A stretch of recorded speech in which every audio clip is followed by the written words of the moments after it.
Hello, lovely people. So we are officially in week 3. Let's take a look at what we've got going on for this coming week. So first, for Friday, January 31st, you have a reading due. This is the Grammar Essentials reading. And annotations or notes are not required for this assignment. However, you can upload them for up to 10 points extra credit. So if you would like to do that and get some extra credit, you can. Otherwise, I just encourage you to read through those, make sure that you're aware of these concepts, that you know the rules, and apply them to your writing. All right, next is the final draft of your personal narrative. So by this time, you should have written your rough draft and submitted it for tutoring, gotten some feedback, and read the articles that were assigned to you and implemented changes, made it better, edited, proofread, and then you submit your final draft by Friday.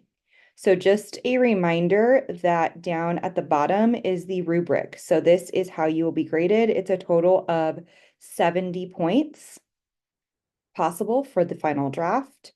And there's different criteria. So we have the introduction, content development and organization, details and diction, grammar and mechanics, your conclusion, and then the overall MLA format.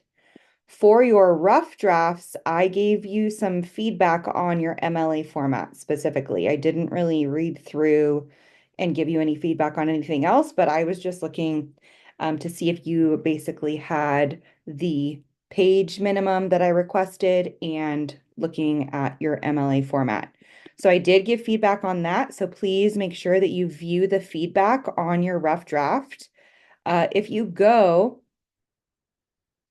Let's go back to week 2. If you click on the rough draft assignment, you will be able to see, mine obviously looks a little bit different than yours, but you will be able to see somewhere on here. I don't know if you have to click on your assignment to view it, but you'll be able to see something that says view feedback.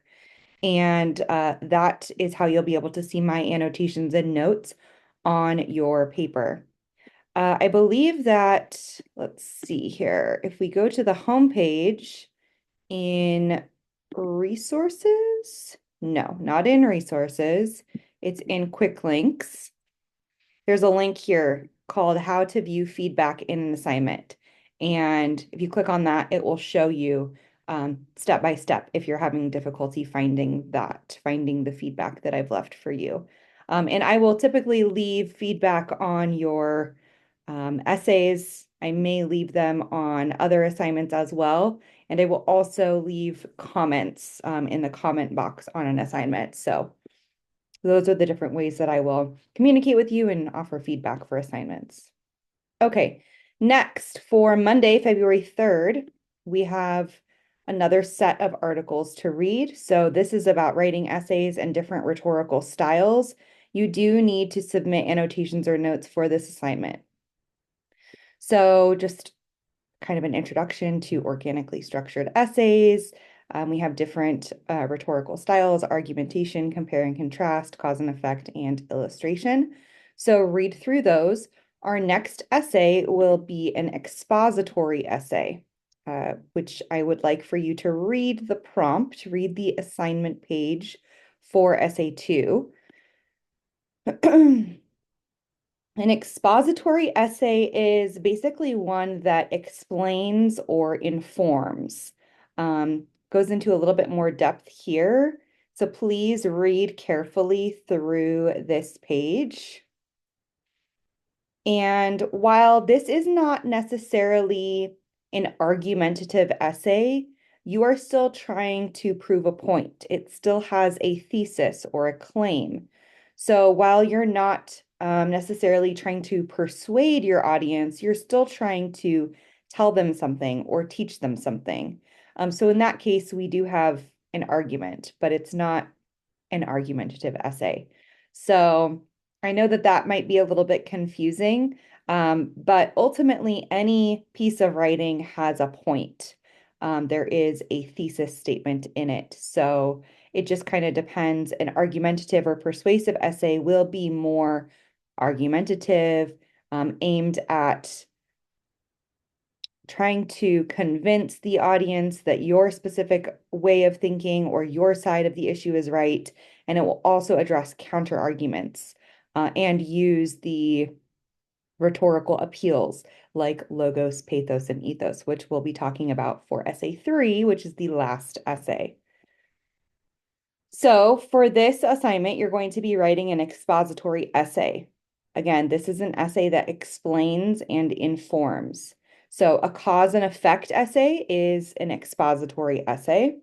I've given you a suggestion for a topic here. This is still kind of a broad suggestion, so you would want to narrow it down. But my suggestion is, how does food, its production, preparation, and or consumption affect everyday life beyond its obvious role as one of the basic necessities? There's also an option for comparing and contrasting. So compare and contrast essays are informative, explanatory. Um, my suggestion is to investigate and compare or contrast potential career paths that you are interested in. And then there are just some questions you can consider. Or you can do a topic of your choice. It could be any cause and effect sort essay that you would like, any compare and contrast essay that you would like, or if you have something that is not within either one of those, you're welcome to propose that, and I can give you feedback on your topic. This essay is going to be 4 full pages following MLA formatting guidelines, and you do need to include at least 2 outside sources for this essay. So if you're not familiar with online research and database research, then please watch this video, which shows you how to find sources and conduct research using the Chaffey College Library databases. There's also Google Scholar, which you may be familiar with, but these should be credible sources that you're using, not just, Joe Schmo's blog post. So keep that in mind. There's an example of a completed successful essay here. And then this essay is going to be worth 100 points, and the rubric is here below. Okay. If you have any questions about this, please let me know. But in addition, so please read through that page thoroughly. I didn't read through everything. So take a moment to read through everything that's on that page. Next, you're going to watch a TED Talk. We'll talk about that in just a second. And then you also need to submit your topic proposal for essay 2. So while you're thinking about the expository essay and you're watching this TED Talk, right, hopefully this is starting to get your wheels turning about potential topics that you could write about. And your topic proposal then is a way for you to kind of brainstorm and think about those things. So we'll take a look at that and in just a moment. Let's take a look first at the TED Talk assignment. So you're going to be watching a TED Talk called Why Bees Are Disappearing by Marla Spivak. Please take notes while you watch and then answer these 3 questions. After that, you're going to submit your notes and answers to the questions to this assignment.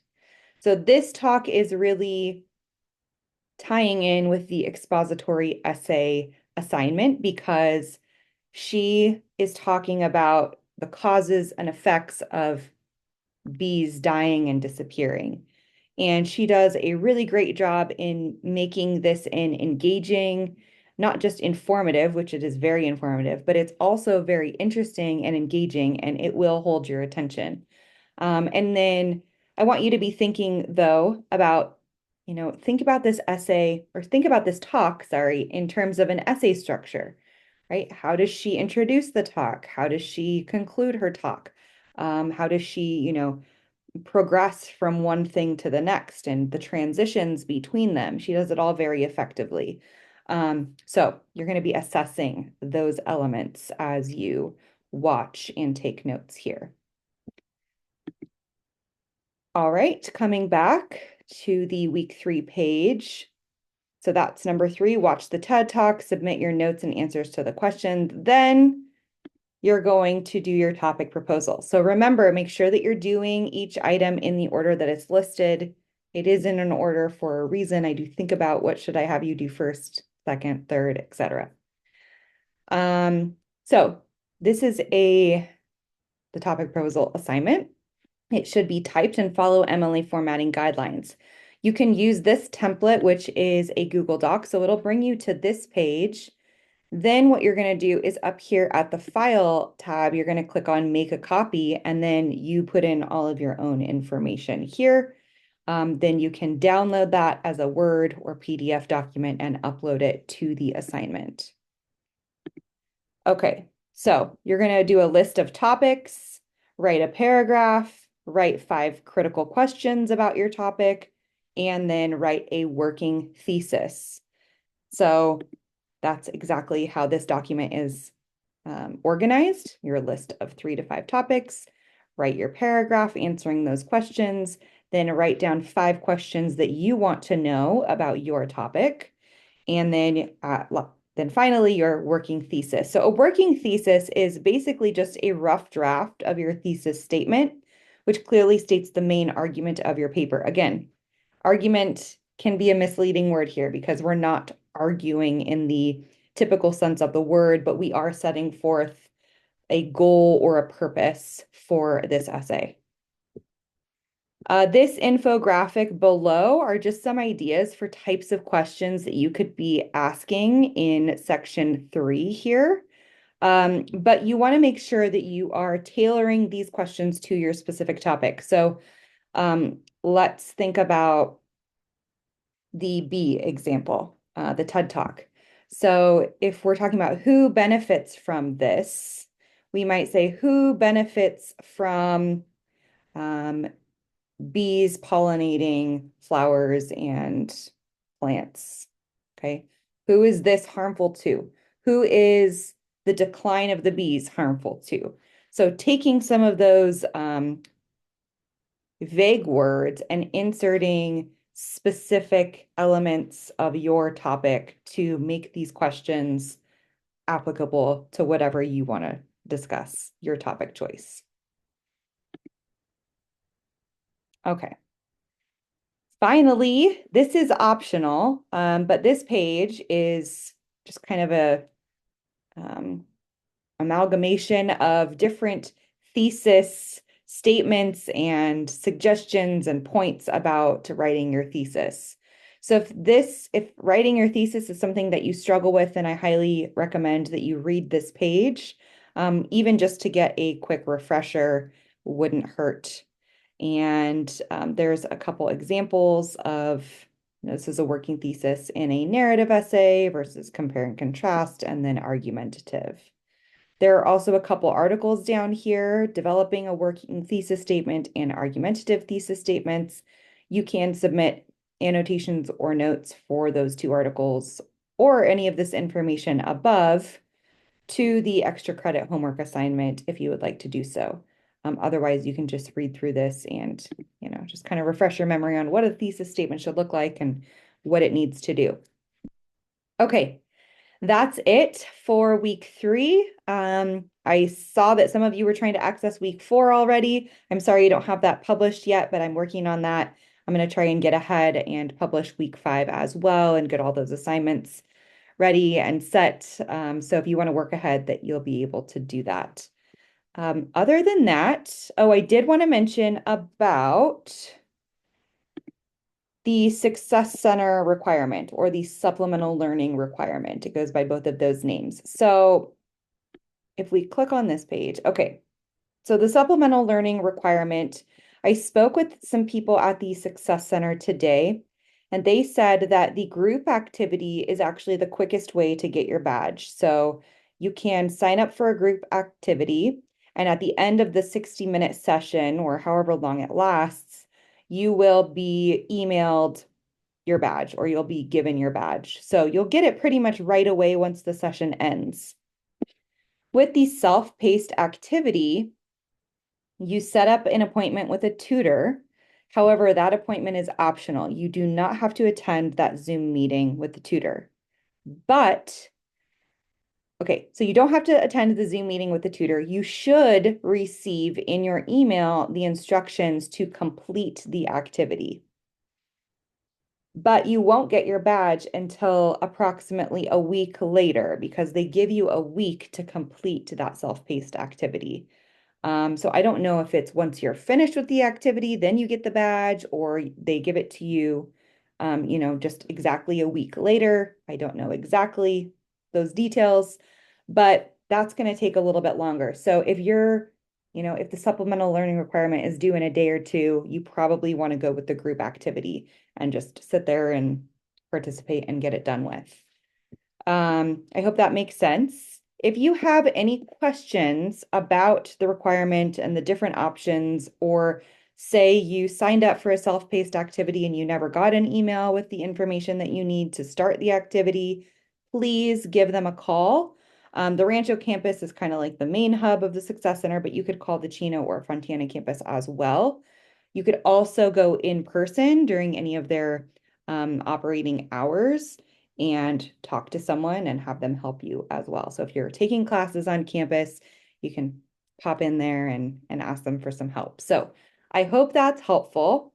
Um, Try to plan ahead. I did post an announcement today. I will not be deducting points for any late Success Center requirement submissions for this first one, because I know everybody's still trying to figure it out. But now that you should kind of know what the deal is, and you should plan ahead for the second and third activities. I would recommend planning those now. So looking ahead, seeing when the due dates are, and saying, okay, I want to do the group activity, next week, or the self-paced activity next week, so that I had giving myself enough time to be able to get the badge and submit it.